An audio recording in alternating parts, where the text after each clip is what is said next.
my degree is in marketing and design and such, and so I went through a phase 2 of going pretty deep into font and lettering design and such. Yeah, it's all visual. Yeah. You're completely 100% visual person. Yeah, I'm sure. That's true. Oh, that's for sure. As a child, like, one of the things that fascinated me in the classroom more than anything were,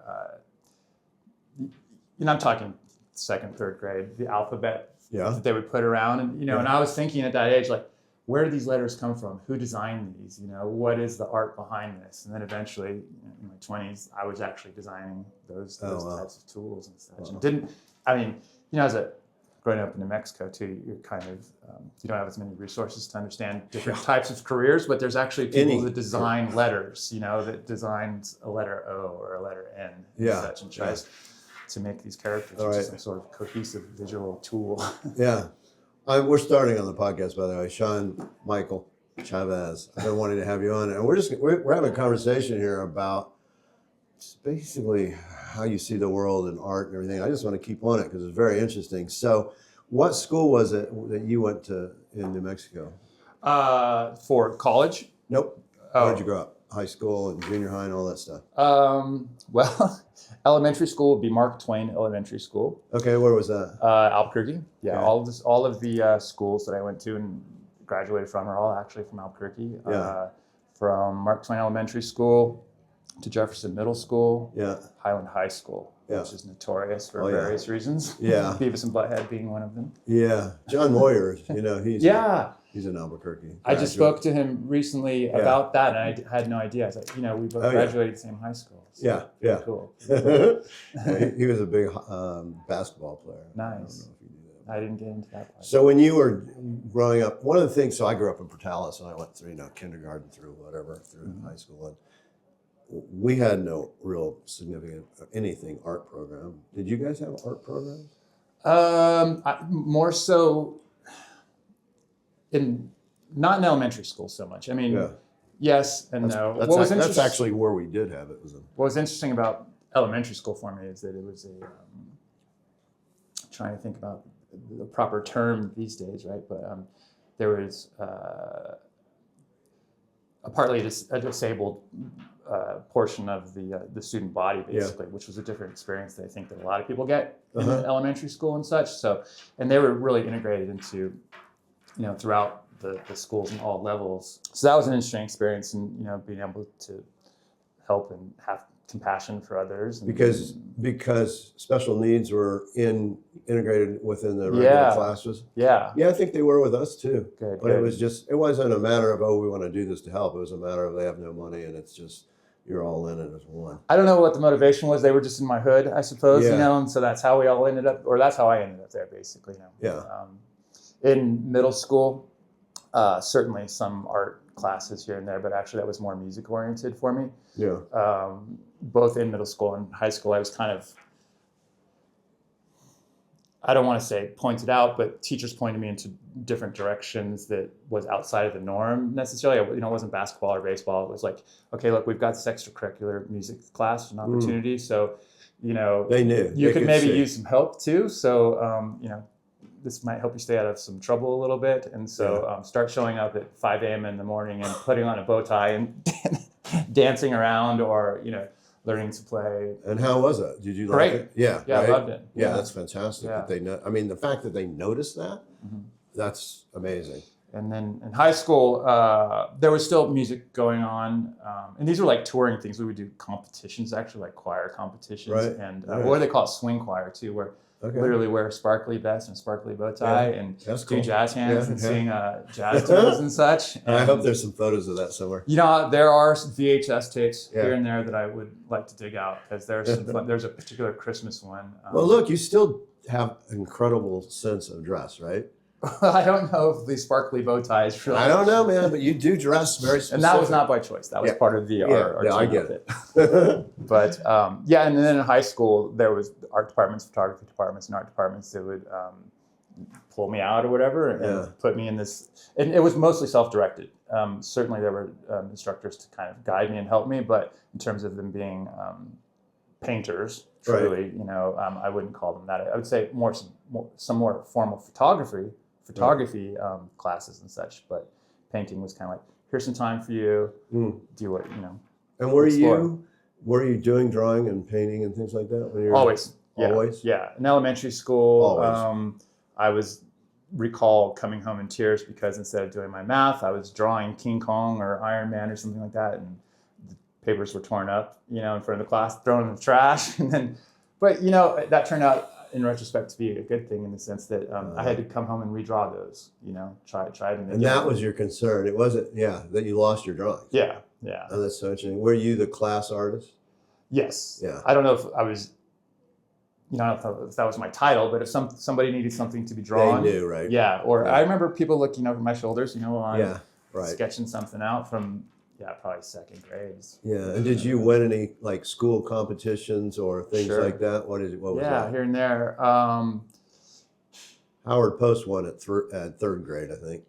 Yeah, I'm trying. The one that pops into my head offhand is that there was an organization, I have no idea if they're still around or not, called Storytellers International. Yeah. And maybe you've even heard of it. But, this is something I haven't thought about or talked about forever. This was in high school, and they had asked me to design a logo for them. And the Native American storyteller doll ended up being integrated into that logo that I designed and such. And so, I was recognized through the high school and the paper and such as having done that at the time, international and such. Yeah. So you were really hitting it. Yeah, no, of course. And it makes in your own mind, this is who I am, right? Yeah. I mean, it's you get in the newspaper and it goes international. Yeah. And you're in your high school, and you're already known as the class artist, and you've been noticed. I guess that says something, right? I mean, I assume when you went to college, you said, okay, probably the arts? Well, I tried directly after high school. I enrolled in college for a literary English major and such because of my interest in literature, and went through kind of really, this is what you're supposed to do, right? For a year or two, and realized, this is great, but I kind of need to get out there, maybe get out of Albuquerque, for instance. Yeah. And so I could see that. Yeah, I quit that. And as I said, I'd always been doing art all along. And so I tried to make an art career at, 20 years old, right.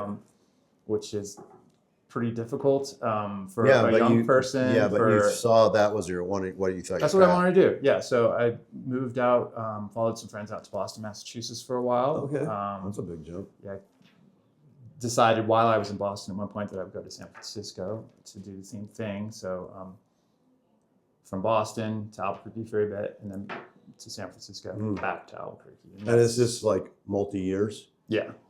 So when you go to Boston, you go with some buddies?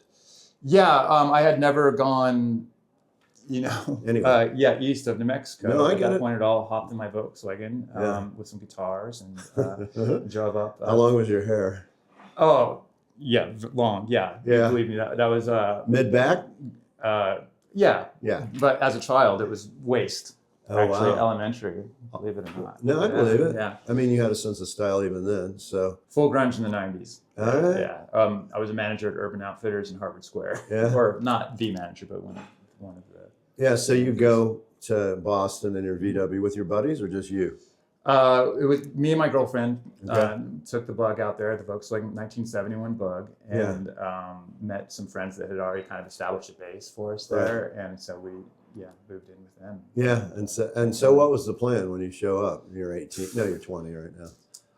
I know there's not much of a plan when you're 20, but yeah, I can't say. I can tell you what really I fell in love with. Okay, what's that? Was certainly the history of that area. Yeah, and, right. I describe it as walking in the footsteps of ghosts. Because I'm pretty fond, kind of an armchair pseudo-historian of early American history, particularly Thomas Jefferson. And so that was really enjoyable to me to hit these areas and to actually literally be where some of these people were. But I acquired a membership to the Boston Museum of Arts, Boston Fine Arts. Yeah, Boston Fine Arts.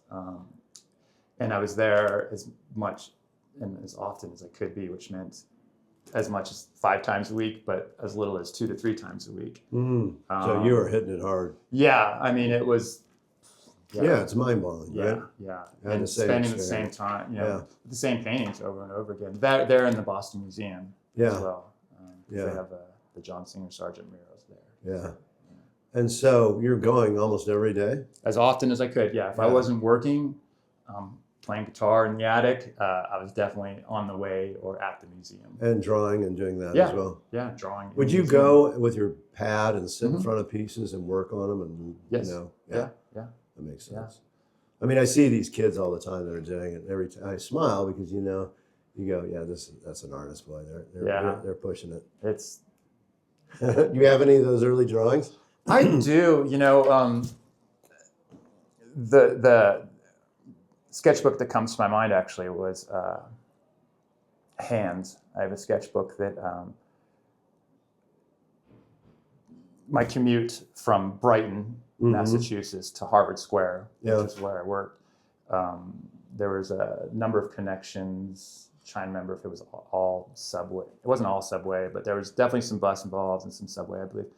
And Boston is a magical place in terms of the cross-cultural, population there. There's just so many languages on a bus. But I would just sit, in one of the seats on my way to my commute and just draw everybody's hands because hands are such a complicated. Yeah, I love hands. And if you can draw hands, you can, I use that almost as a barometer of artists, where their skill set is.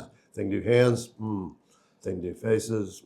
So I've got a sketchbook of hands that, my commute in Boston, Massachusetts. And you still have that? Yeah. So I said, I never asked who's your favorite artist, but you brought this up, so I have to ask the question, when you're in Boston and you're going to the museum and you're drawing all these paintings and everything, is there any one or two or anything that you remember, this is a painting that I liked? Or well, certainly I was not aware of John Singer Sargent prior to moving to Boston. And in the Gardner Museum is the painting called El Jaleo, I think. It's the flamenco dancer by John Singer Sargent. And that painting I do credit as one reason why I continue to paint and to really be like, yes, things like this bring tears to my eyes. Yeah. And that was one painting that does, just thinking about it, and certainly in its presence, absolutely, that painting is definitely motivating. It's in there. It's in there now. Yeah. You can see it all. Yeah. And when you're doing your work on occasion, do you go back to that painting? Just a sense of certainly. I pay homage to it occasionally. I certainly know John Singer Sargent, and certainly when you look at my paintings, you don't see that. No, but there are stories. That's not necessarily true. That I put into the paint. Not inside jokes exactly, but references to that in that painting, and frequently in his artwork, his use of both just pure black and pure white, where that's one of the no-nos in art school, let's say. He'll just, I forget what the technique is called, right? But just the mad brushwork, and he'll just load a bunch of white onto that paintbrush and just put it on there in one stroke and just leave it. And that is so amazing. So when I get the opportunity, I'll just use white, put it on there as the last thing, and put it, relatively heavy body for white painting.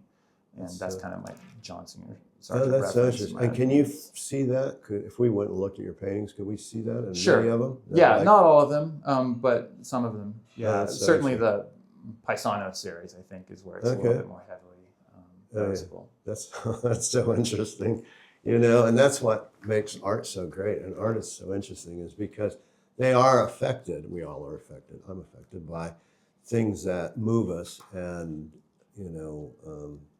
enrich us, and then to see those incorporated into a life's work. You're doing that when you're 20 basically, and you're like 55 now, so it's stuck. It's in there. And so you do this Boston Yes. and are you there for 2 years? Yeah. A couple of years. And then you decide, okay, this is just not for me. No, I think it was just still the adventure, really. It's okay, what do we do next? Okay. Yeah. And that was in San Francisco? Yes. So I came to Albuquerque, had another art base. The way I moved to Boston was having my own pop-up art show, let's call it. Okay. Couldn't tell you what year that is necessarily, but organized on my own in independent art shows at cafes and galleries and such. Yeah. I remember going to Kinko's, yes. I'm trying to remember, is it called Kinko's now? Right. But yeah, Kinko's, and making my, paste up flyers and such. It's kind of like pre-computer basically, right? Yeah. Doing my own paste up flyers to create my own art shows and such like that. And so, yeah, through that process, that's how I saved up enough money to move to Boston. So you come back to Albuquerque, do some to pop-ups. have another art show, Yeah. to move to San Francisco. Yeah. Yeah. And what kind of imagery were you doing then? You're 22, whatever. Yeah, pretty naive, honestly, in retrospect. Egon Schiele, I would say, inspired by some Schiele artwork, a lot of nudes, honest, females. Yeah. I'm a young man at that point. Yeah. Well, and you figure they'll sell, and you understand. Sure. Area. Yeah. Got a couple write-ups in the local paper for those occasionally. Oh, that's amazing. Yeah. For pop-ups, that's pretty great. Yeah. I mean, who knows how much was going on in Albuquerque at that time too? Still a big city, biggest city in New Mexico. So. Yeah. And you make enough money to go. And the whole thing to come back to Albuquerque is you have a home base, a place to crash. Yeah. Make some art, and then get enough to go to San Francisco, and you do. Yes. And so, where do you land in San Francisco? North Beach and the Mission. Okay. Primarily, yeah, and Haight-Ashbury. Okay. Yeah, those three areas would be the main haunts of San Francisco. Yeah, this is like 95, basically. Sure. Yeah. Like I said, you're 24, right? Yeah, something like that. So that'd be 95. Okay. So grunge is, what's the music scene at that point? Nirvana? More independent stuff than that. I would say like Pavement, Sonic Youth, Sabado. Yeah. And so what's your plan? You're there, you show up. More art. Just make art. Yeah. At that point, what I really evolved. Well, this was happening in Boston too. You're a young person. There's a lot of partying going on around you if you're not involved in it. But yeah, always during those parties, I was drawing people at the parties, doing plein air painting essentially with my friends while they're playing chess or something like that. And you're calling yourself an artist, I assume? Because people say, "What do you do?" Yeah. You're drawing all the time. Yeah. You're making your living. What you really want to make your living is through art. Yes. Yeah. And do you have to get a job when you're in San Francisco? Yeah. Well, for a while, I was fortunate that I got a job in North Beach at one of the more popular restaurants there, both as a bartender and a server. And so there were days when I would come home with a lot of bank. And so there was a period where I stopped working and just lived in San Francisco. Yeah, and enjoyed the scene. Yeah. And would you go to the Museum of Modern Art? I didn't as much. I'm definitely fond of modern art, but for whatever reason, that museum just didn't connect with me there. Yeah. How about De Young? It's more of it's got the De Young or the Legion of Honor. Those have more. I'd have to go back and research those. Yeah, because they have the more, De Young does sound familiar. Yeah. I remember seeing more art in Berkeley that I was more fond of.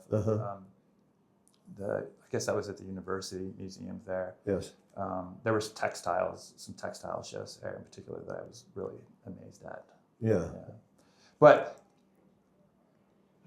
I think I just have a deeper passion for Boston than I do San Francisco or California, maybe. I think it's just the history part of it. Well, they're both interesting cities. They're right? interesting. I mean, one's destroyed in 1906.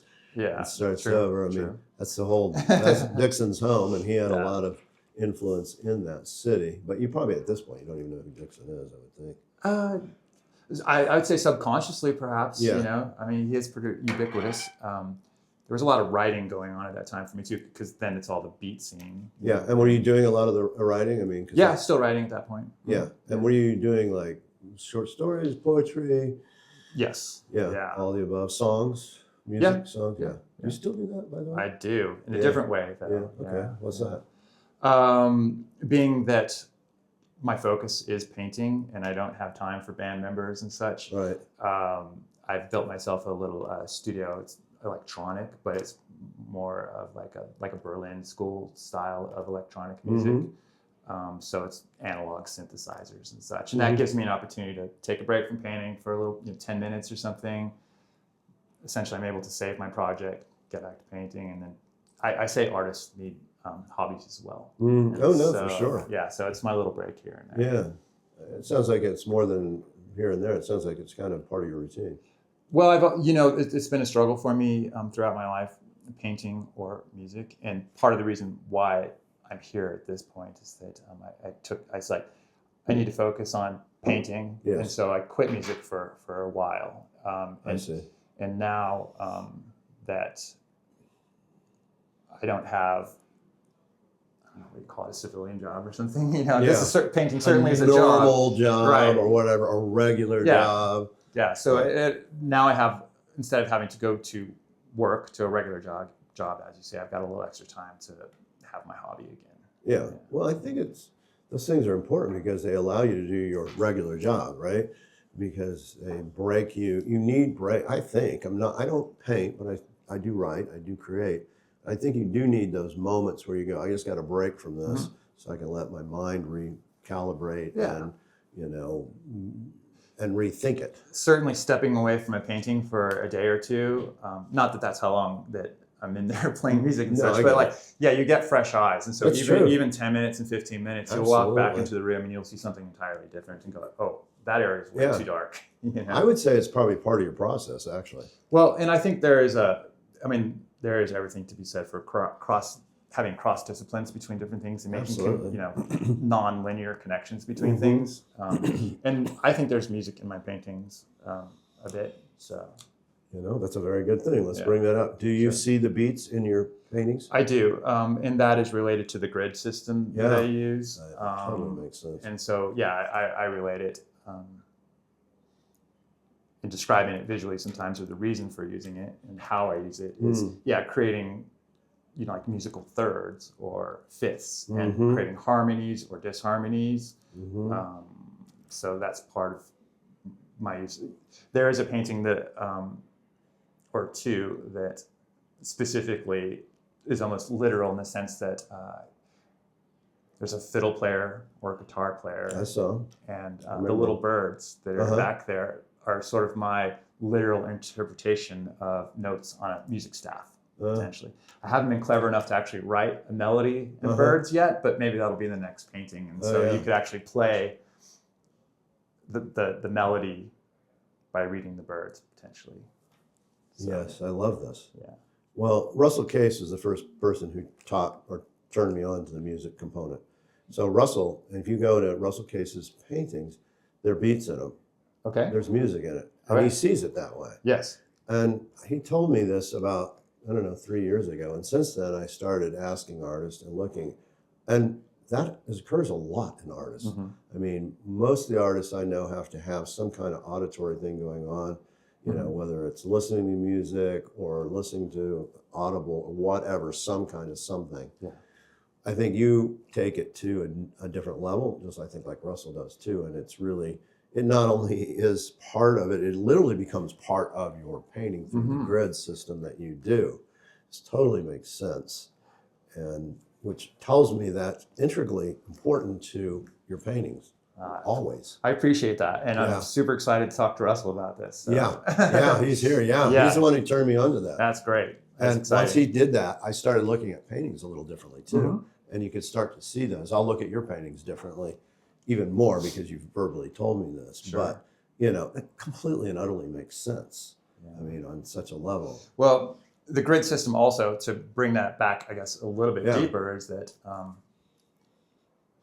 early European art and such, trying to obtain idealism, both, I guess, in man and reaching God, perhaps, potentially, for sure. invented the Fibonacci sequence, or discovered the Fibonacci sequence, we might be able to say, because it already is inherent in nature. Everything. The nautilus trees, time. Yeah. And so they too I mean, yeah, you look at Bach, Johann Sebastian Bach or Mozart and such, and yeah, they are using the same system within their music that the painters were at the time, or the architects that were building churches and such. And so, yeah, they do all interrelate. No, for sure. Well, and there's things called synesthesia. I don't know if you do you see in your numbers, do you see colors, or do you hear, numbers, or see? Not any, I mean, I certainly have tried to find that in myself, because it's so romantic, perhaps, probably really troubling potentially as well, but I can't say that I'm a synesthetist. Synesthete. Yeah, or that I have synesthesia Yeah. that I'm aware of. Yes, but when you hear music, do you see color associated with your music? Do you know? I'll confess I don't. Yeah. Well, most people, it's very rare to be synesthete, like 1%, but the artists seem to be a high proponent of that. I mean, I have a few in my gallery. I have like 3 that are, and they didn't even really know it. Yeah, that's the question that I was hesitant to answer, because we all live in these shells, right? Yeah, so I don't know what your experience is. You don't know what my experience is. So it's hard for me to really say whether I see color or not when I listen to music or when I close my eyes, because it's... Well, you clearly see it in your paintings. Yeah. I do see colors in my mind if I close my eyes and listen to music, but I think, doesn't everybody in a certain sense? I mean, I don't see like stars and such, but more like an ebb and flow of warm colors and cool colors. Yeah, I would imagine you're on that level, high-end level of intermixing of the different senses, is my guess. I mean, it seems like it almost have to be the way that music plays its role into how you even think about how you work. Sure. So like Stephen Datz, I think Stephen would be okay if I shared it. He's a synesthete. And, he got in trouble when he was a little kid because he's like writing numbers for colors, right? Nice. Or colors for numbers. They're interchangeable. Each color has its own number. Like 33 is this blue color. And the teachers would be getting mad. Why are you doing it? Go, well, I don't understand. That's amazing. That's blue. Well, no, that's a number. That can't be blue.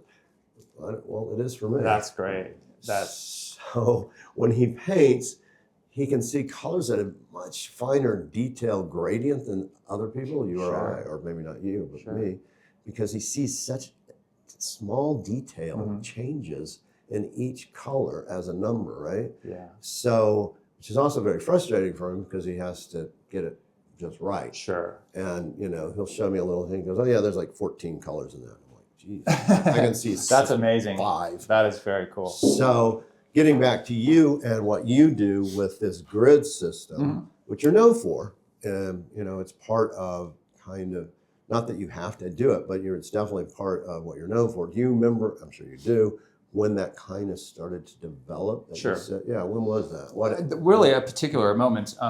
All of my paintings and artwork for decades at this point have that in them. It doesn't always show. It's only more recently that it has been exposed or left behind, let's say, because using a dynamic grid. Yeah, dynamic symmetry kind of thing. It's a lot more exciting than what I guess a lot of people are taught or shown or start off with, which is just a square grid, right? Series of squares. Right. When you start doing it with diagonals or thirds and breaking it up into the Fibonacci sequence, and seeing rhythms or echoes and such, it gets a lot more interesting for me as the artist than a series of squares to see different triangles or circles and patterns, right? That are more complicated than just repeating squares. And so I had been using that underneath all of my paintings and all of my artwork for a number of years. And then one day in the studio, I was just like, experimenting and saying, I'm just going to leave this grid here because I think everybody should and is an artist and should be encouraged to do that, to be so. And so in some ways, I do keep my paintings, and I do not think of this as a pejorative, primitive. They're not overly complicated. And I do like to encourage and show the story of what it takes to create a painting or how a painting is created, and to encourage and to let other people say, oh, I could do that. Yeah, here's the origin where it is. Right? Yeah. It's not that hard when you break it down to these steps. And so I was experimenting and thinking in that capacity, and I decided to leave the grid exposed, and so I just painted around the grid. And I thought it was interesting. I thought it was pretty cool, and I brought it into Carlos at the gallery in Santa Fe at Acosta Strong, and put it on display. I think it was like the Canyon Road walk or something. Yeah, Canyon Road tour walk or something. Right. So there were a lot of people coming in and out on that particular day that I brought that painting. And it got so much attention that I was really blown away and surprised. And everyone was like, oh, that's really different. And that was been maybe 10 years ago, 8 years ago? Oh, no, like longer? 7 at the most. Okay, 7 at the most. Yeah. All right. And I was like, well, that's really exciting and really fun. Other people like it. I liked it. I had a good time doing it. So let's try it again. One of I think a very difficult thing to do as an artist, and in my case specifically a Western artist, to create a unique identity within that context. Yeah. Especially within what I think you could call a conservative genre lineage of artwork and such, to really do something different within that context, within that genre, and to be identifiable immediately. Yeah. And my degrees in marketing and branding and such. And so I was able to sort of put a few different things together and realize how important that was, and to realize where my strengths and my tools were available to me that allowed me to take advantage of that. And the grid certainly was something that was stand out and very different. And I think that I could paint a landscape, I could paint a figure, I could paint a still life with that technique, and it will be identified as an SMC painting. Yeah, and your color sense is very unique. I would say that is as unique, personally, as the grid. Sure. So, I mean, you have a very striking sense of the color palette that you like to use. And has it kind of, I assume it evolved to that color sensibility?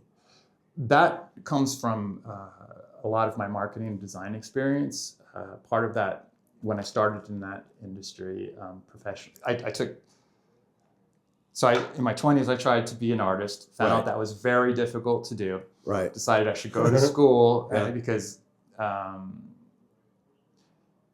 working in branding and marketing and design was a lot closer to what I really wanted to do, which was to paint, than waiting tables or bartending was. Right. And was this not in San Francisco? You left San Francisco, I left San Francisco and came back to Albuquerque? Yes. Yeah. And so fairly soon after you did that, you go, I probably should get a degree in something that... I left San Francisco knowing that I needed to get a degree. And then that school existed. And I think something like that. Yeah, a really crazy, the reason why I left San Francisco is my best friend fell out of a window and passed away. That was the same friend that I went to Boston with. Yeah. And so it was time to get my act together and, to get myself busy and thinking about something else. Yeah, change the way you saw the world. Yeah. And so art school was the way to go, the way out of that. And but that led to a career in that. And where was art school? So you went to UNM? Where did you go? I'm not sure of the current status of this school. Yeah. It's called the Art Center Design College. Oh yeah, I know that school. It's not necessarily super prestigious, but I think school is what you make of it. Yeah, no, they had good teachers and things. Yeah, they had other schools too. I think they had one in Tucson. Yes, yeah. In fact, exactly. And it was a good school. They had lots of great teachers. They did lots of cool things. I'm glad to hear that. Yeah, I went and looked at it a lot, even for my own kids and everything else. Yeah. Cool. Yeah, and school's what you make it. There were a lot of people that didn't end up graduating or really making anything of their degrees and such. I was working in the industry before I had graduated and such. I was really driven to get something done. But so one of my first jobs while I was at school was working in a press house or a printing studio, doing off sheet for color printing on web presses, single sheet presses and such. And so I got a really good eye for color and mixing color just by being on the press and saying, you know, oh, we need a little bit more yellow in that, or I mean, it was CMYK, but still the same theory is, you know, blue, yellow, red. So yeah, I got a lot of experience on a day-to-day. Color. Yeah, just always. Yeah, so I have a pretty fine eye for being able to mix, looking at a color and being able to mix that color through that experience on a printing press. Yeah, I think that gives you a huge advantage, and I'll tell you why. Is because I think because you have that experience and you know exactly color formation, what you see in your own mind. It's hard for somebody who goes, I'm going to paint like Sean, to do that. They can't come up with the colors. Yeah, it's like Howard Post. You can't come up with the Howard Post colors. You know, there's certain, you know, just Maynard Dixon worked in advertising from 1916 to 1921, you know, and he says, I learned more about that. That really changed the whole way I paint. Oh, you know, going to school in terms of that particular school and my career path in that occupation has made this occupation, my second life as an artist and as a painter, so much easier and so much more efficient. I'm sure. Yeah. Having the opportunity to work on other people's brands with their money, to see those successes or those failures has informed so much of what I do as an artist at this point, and how to run a small business as well. Yeah, that's right, which is part of it. It's a big, much larger part than a lot of people realize. Yeah. Yeah, and what's the hardest part of running that business? The computer. Okay. I mean, I'm adapted to computer during that period too. I did a lot of website coding, JavaScript and such. Yeah. But these days,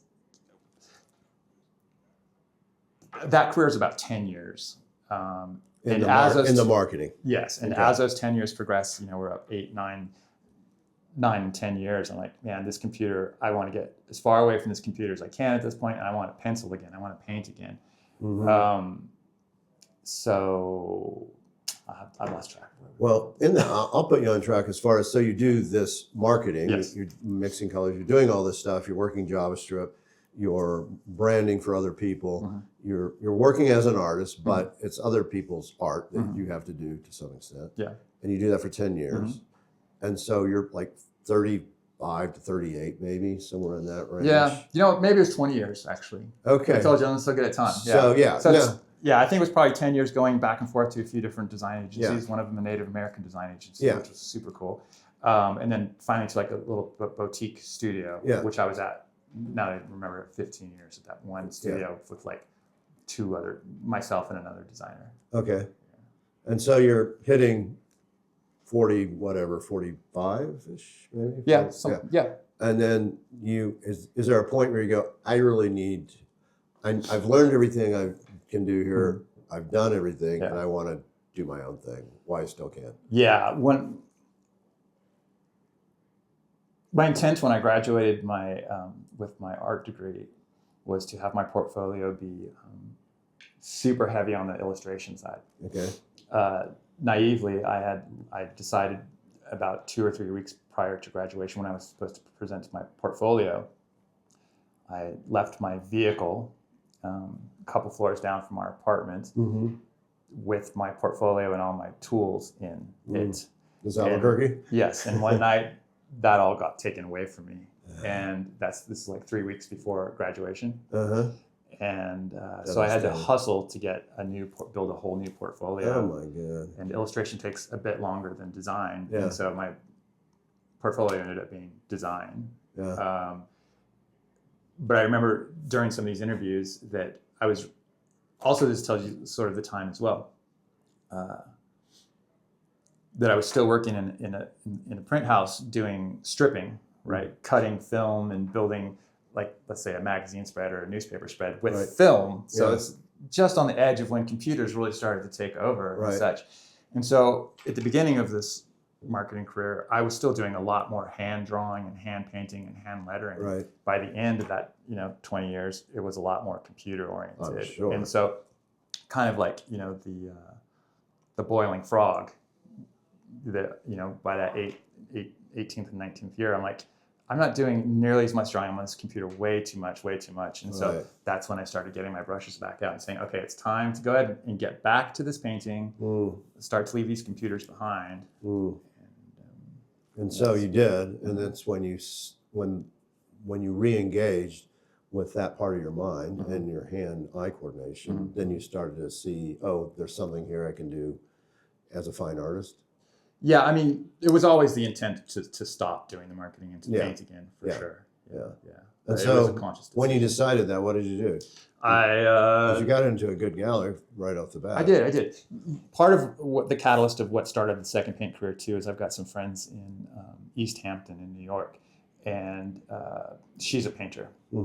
And I hadn't had a studio in a long time, and she had, and just walking into that and smelling those paints again, it's like, oh my gosh, this, I want this. Yeah. They had an old broken bicycle in their basement that I was there for 2 or 3 weeks at that time, and I decided, I'm going to fix this bicycle up, and I'm going to bicycle around the Hamptons. Right. And so I'm doing that on one particular Sunday, and I double take over my shoulder, my right shoulder, and it's the Jackson Pollock house. And they didn't tell me that Jackson Pollock's house was like 2 or 3 blocks from their house at all. I'm like, what the heck? Yeah. And so it was a Sunday, so they were closed and such. So I took the bike and hid it in the bushes and made my way around the property, trespassing, no doubt, but just trying to see what I could grasp from that. Not the first artist that do that, I'm sure. So thrilling to see that and to just come across that by accident. I saw that as a sign. I see. The smell of those paints in that studio, running into the Jackson Pollock house by pure accident. The first thing I did upon my return was to paint a landscape of the view from Pollock's back door, essentially. And that started, this is what we need to start doing again. Where's that painting, do you know? I made 2 copies of it. One of them is in the Hamptons still, and then one of them is somewhere in my studio somewhere probably. I mean, I was pretty rough at that point again. No, but they're memory. I mean, that's part of memorializing that moment, right? Because that was a moment for you. Yeah, no, definitely. Yeah, for sure. And then later that week, I went there officially on the official tour. Oh, probably wasn't quite as good as the first one. No, actually, it's funny. The smallest things that inspire me, and I'm sure a lot of artists, was the light switch. It was really, because it was just full of paint, and I'm sure that it had been hit 100 times. His hands are covered in blow. Yeah, I thought that was pretty cool. That's interesting. And so you come back from that experience, you're done with doing illustration, basically, in your mindset at least. And so again, how did you go, okay, now I need to either do pop-ups, because you've done that before, or I need to find galleries or something. Yeah, sure. Or a website or social media or...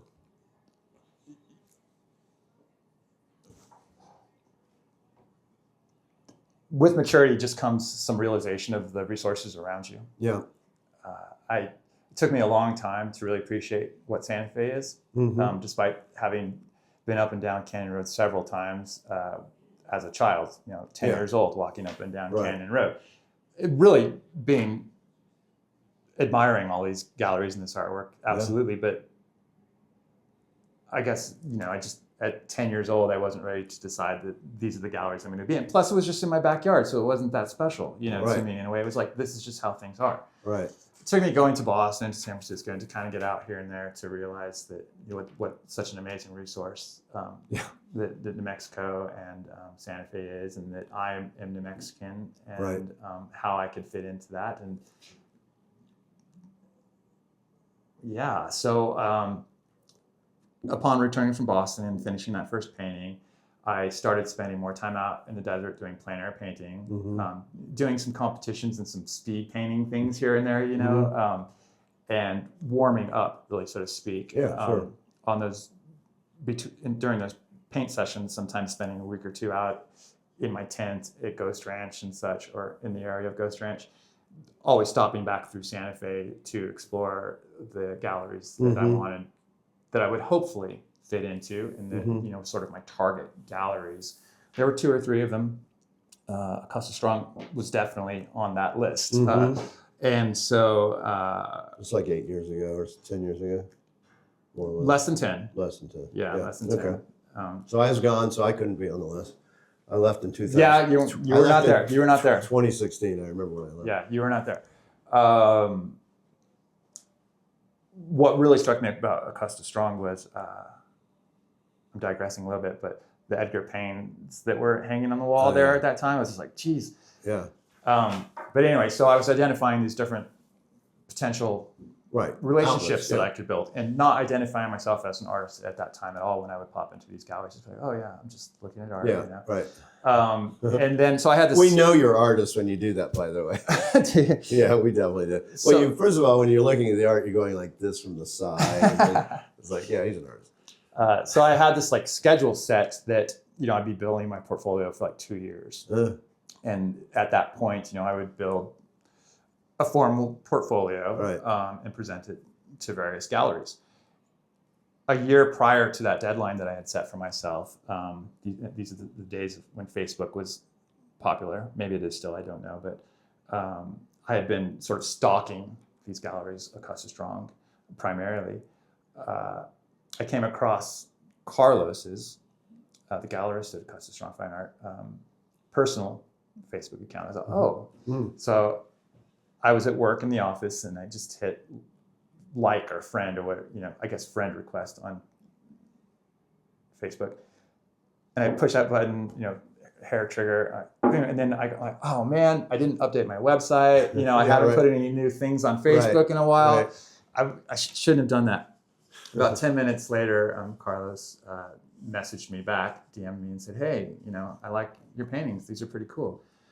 I was like, really? I was like, well, do you want to see any of them? Yeah. He's like, yeah. And so it was like New Year's, like a week before New Year's. And I was like, yeah, bring him in on New Year's Day. Yeah. I think it was New Year's Day, maybe January 2nd. I was like, okay, I'll bring him in. So 3 or 4 days, I put those paintings together. And then what I could do of a portfolio to leave behind, I ended up leaving those paintings. It was about 8 to 10 by 10 paintings. And I think within 2 weeks they were all sold. We sold one that day, and that was a whole year ahead of my schedule, my planned schedule. So we shouldn't be having this conversation for another year still, Mark. So, but you are. We're living in the future. Yeah, yeah. So it just kind of popped from there. Yeah. So after that sort of market test, I guess, within that gallery, a few weeks later, it's like, do you want to do a show in like 3 months? Like, yes. I have no paintings yet. Are you still working any other gigs at that point? Yeah. There was about 2 or 3 year transition between going full time as painting. Yes. But a smooth transition generally, because I had some loyalness to that, to my employer at that time too. I'm a pretty loyal person when it comes to those things. I've had like 5 jobs in my whole life. Yeah.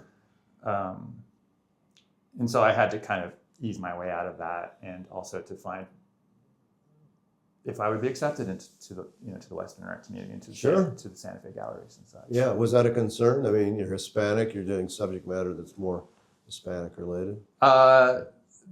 Certainly that does concern me. Even still, still. Well, we live in a different environment than we did even when I started on Canyon Road and such. There's a lot of stuff going on in the world and our political state and such. Yeah, no, I get it.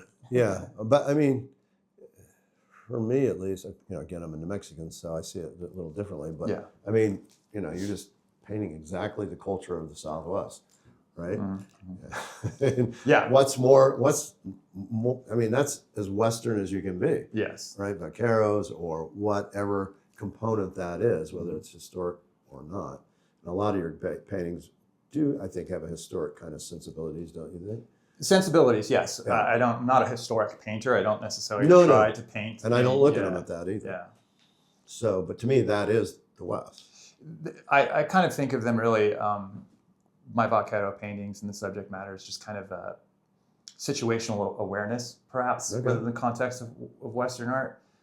It was really shocking and surprising to me when I first started showing in some of the museums and such. And there were people that didn't know what a vaquero was at all, or what a cowboy was for that matter, I guess, at that point, and they were surprised to hear where the cowboy came from. Yeah, and half of them were people of color. Yeah. Half of all the cowboys. Absolutely. Yeah. Yeah. And so, and that goes back again to the research that I had done before speaking to the galleries, and my background in marketing and branding and such, and be able to identify where I could fit in within this context, but also stand out.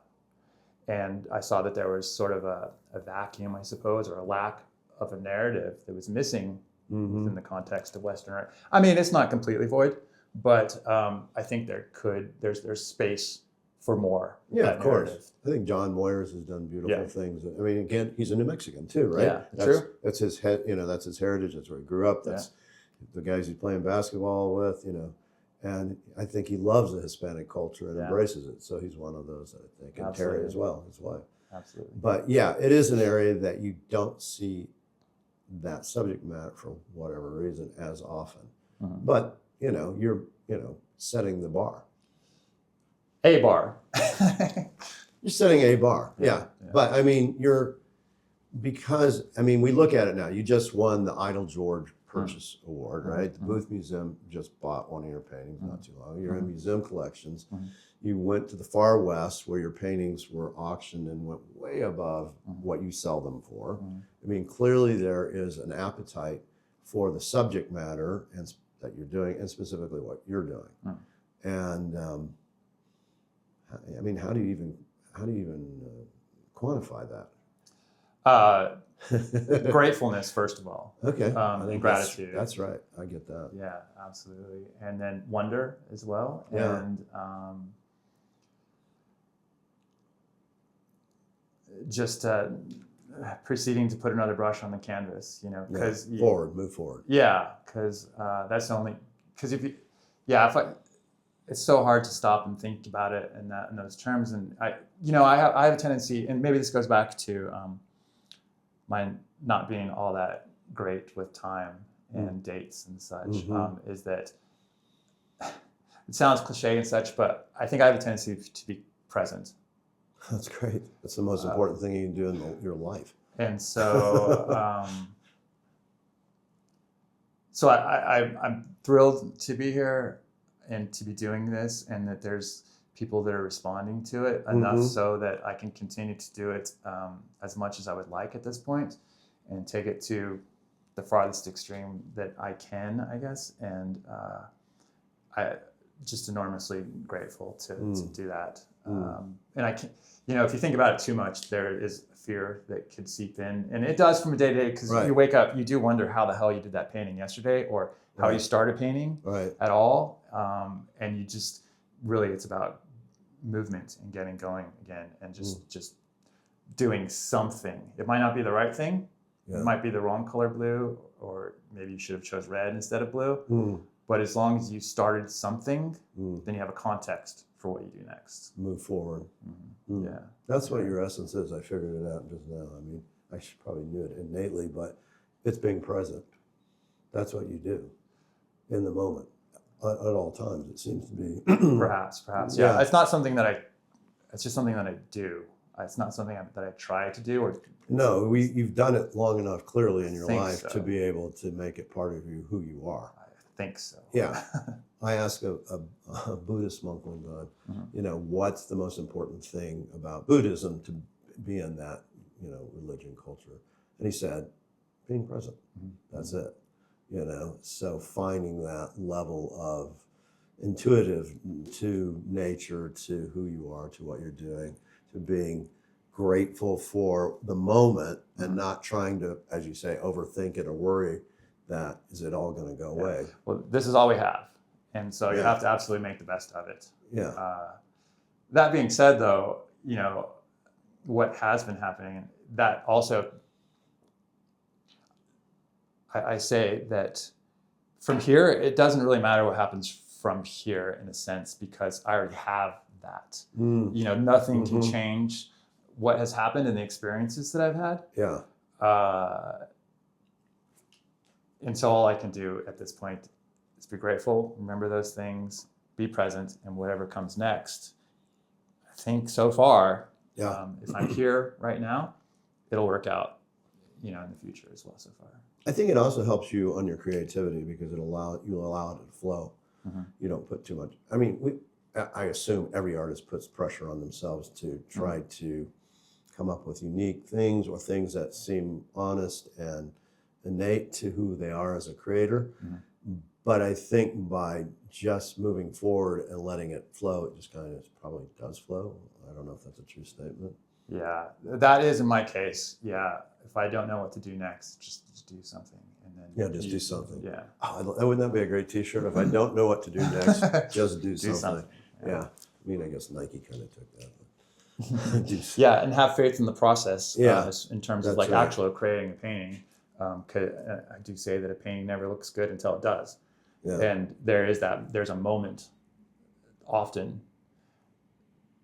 that switch is flipped. Mm-hmm. It can be one brush stroke, and then all of a sudden, oh, there it is. It works now. I've been worried about this painting all along, and then all of a sudden, the switch is flipped, and it's like, there it is. There's the painting finally.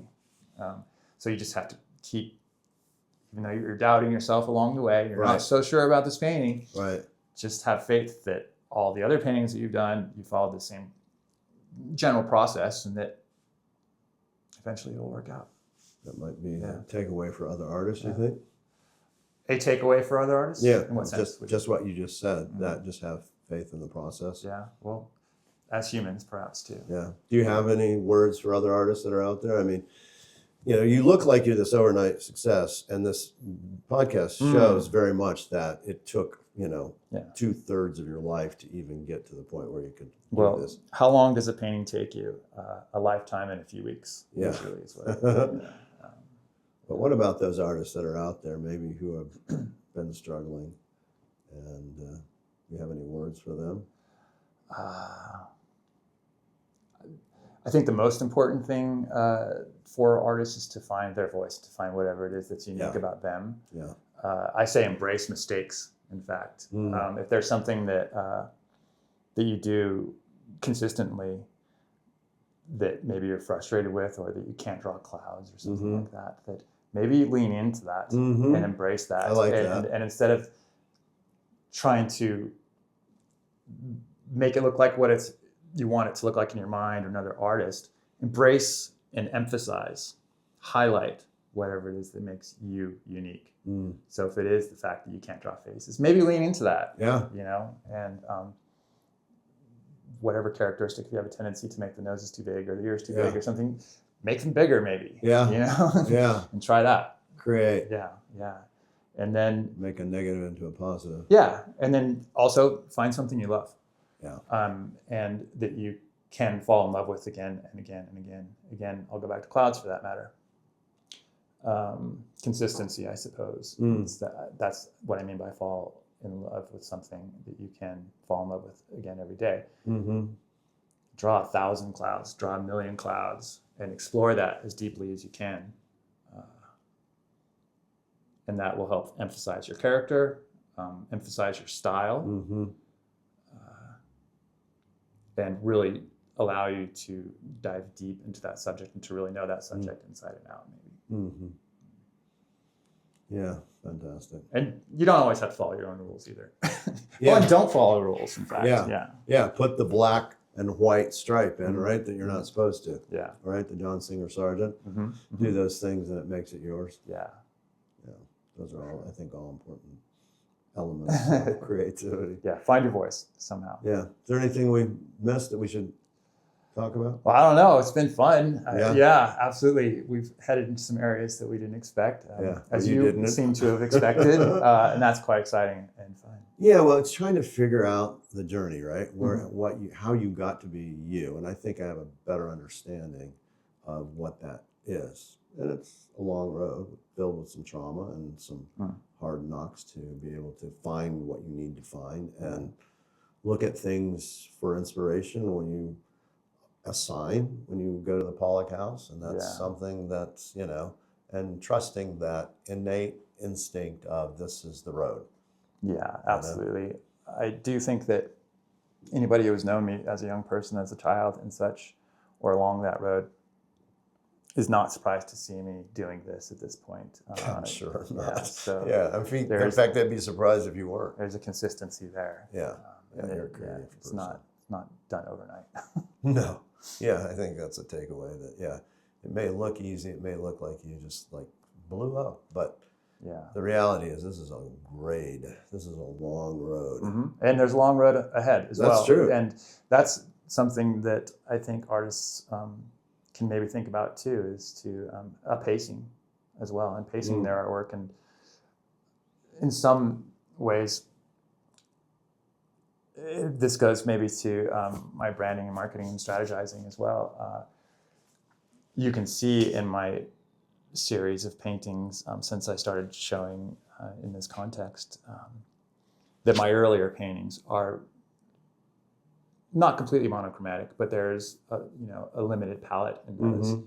And my vision has been that as time goes on, I'm able to open up that palette a little bit more, to sort of show a lineage of that artwork in progress to potential collectors and such, and also surprise, as the career goes along and moves along. And so I think realizing that there's a potential long road out there for sure is important. And to leave space, you don't always have to go to 11 quite yet. Mm-hmm. As a beginning artist, leave some space, leave some paintings unfinished, and allow yourself that room.